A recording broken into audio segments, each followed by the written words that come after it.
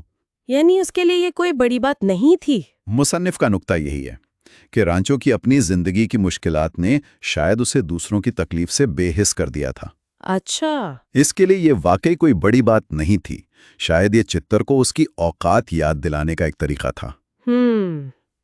یہ ایک بہت مختلف تصویر ہے رانچو کی۔ جی، اور چتر پر جو اثرات ہوئے وہ تحریر کے مطابق بہت گہرے تھے۔ کیا اثرات؟ وہ پورے کالج میں مذاق بن گیا، لوگ اسے سنجیدگی سے نہیں لیتے تھے۔ ظاہر ہے۔ اور تحریر یہ سوال بھی اٹھاتی ہے کہ اس تذلیل کا اس کے مستقبل پر، شاید نوکری کے انٹرویوز وغیرہ پر کیا اثر پڑا ہوگا۔ یہ تو ایک ایسا داغ ہے جو شاید کبھی نہ مٹے۔ بالکل۔